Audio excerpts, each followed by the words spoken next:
হুজুরকে ভয় কামাতে পারল না, টেনে টেনে একটা বড় কড়ার গাবে নিয়ে গেল। কড়ার মধ্যে তেল ঢেলে টকবক করে ফটিয়ে ফটিয়ে আল্লাহ নবী দুজন সাহাবাকে নিয়ে এসে ওই তেলের মধ্যে ছেড়ে দিয়ে আল্লাহ নবী দুজন সাহাবা শহীদ হয়ে গেলেন। ইন্না লিল্লাহি ওয়া ইন্না ইলাইহি রাজিউন।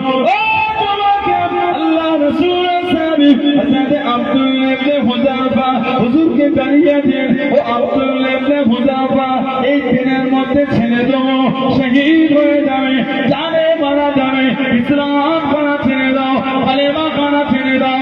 ও মানা কাকে বলে? আল্লাহ রাসূলের সাহাবী জবাব দিয়েছে, এ পারস্য বেঈমান কাফেরেরা, আমি আব্দুল্লাহ শহীদ হয়ে যাব, আমার অন্তর থেকে ইমানের কালেমা ছাড়বো না, তবে দ্বিদণ্ড করো। তোমার চোখে কেন পারে? হুজুর আমার জানিয়েছে, হুজুর আমার শুনিয়েছে, আমি আব্দুল্লাহ কেন জানি? আল্লাহ বাবা আমাকে একটা জীবন দিয়েছে, আমি আব্দুল্লাহ গরমের মধ্যে ছেড়ে দেবে, আমি আব্দুল্লাহ শহীদ হয়ে যাব, আমি আব্দুল্লাহ শহীদ হয়ে যাব, আমি আব্দুল্লাহ কেন পারি?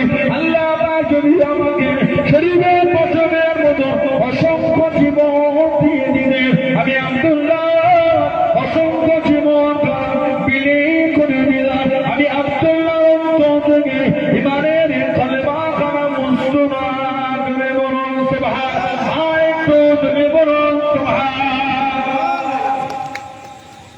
আল্লাহ তোমাকে একটা জীবন দিয়েছে, এই জীবনের মধ্যে থেকে শহীদ হয়ে যাবে।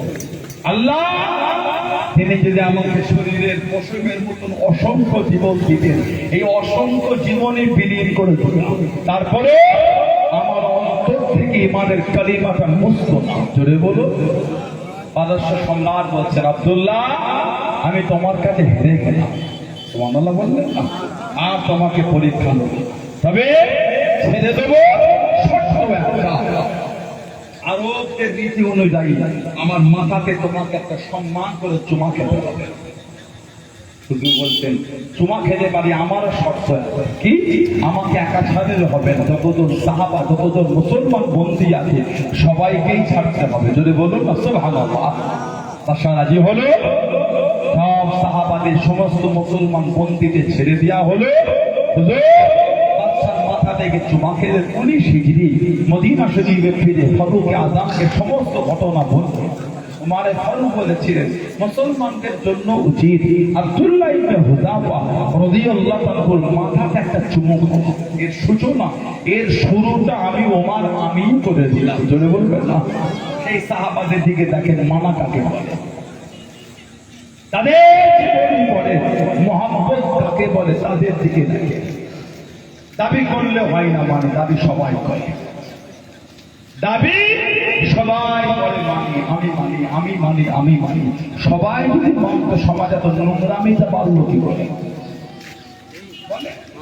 সবাই যদি মানত সমাজের খারাপ জিনিসটা বৃদ্ধি পেল কি করে?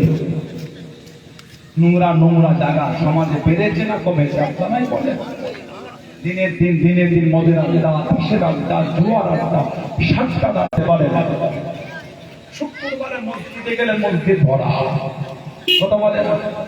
শুক্রবারে মসজিদে গেলে মসজিদটা ভরা, দেখে মনটা খুশি হইল, ও এত মুসল্লি। পরের দিনে ফজরে একটু গিয়ে দেখেন কি হচ্ছে, যোহর আসর মাগরিব এশায় গিয়ে দেখেন কি হচ্ছে। 150 ঘর 200 ঘরের মসজিদ, তাতেও যদি ফজরের নামাজ ইমামকে অপেক্ষা করতে হয়, এর থেকে আমাদের জীবনে লজ্জার কিছু নয়।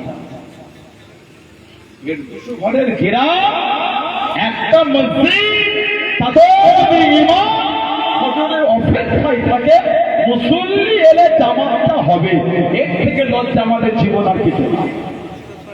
লা হাওলা ওয়ালা কুওয়াতা ইল্লা বিল্লাহ। ভালো হয়ে যায়, এসে বসেছে কিছু হলো বাড়িতে যাওয়ার চেষ্টা। আল্লাহ পাক কবুল করুন, আল্লাহ আমাদের সুবুদ্ধি দান, আল্লাহ আমাদের ভাইগুলোকে বোঝার তৌফিক দান, আল্লাহ পাক সকলকে শুনে বলে বেশি বেশি করে আমলে তৌফিক দান করে। বলুন আমিন। জোরে বলেন আমিন, জোরে বলেন আমিন। একটু দরুদ শরীফ আল্লাহুম্মা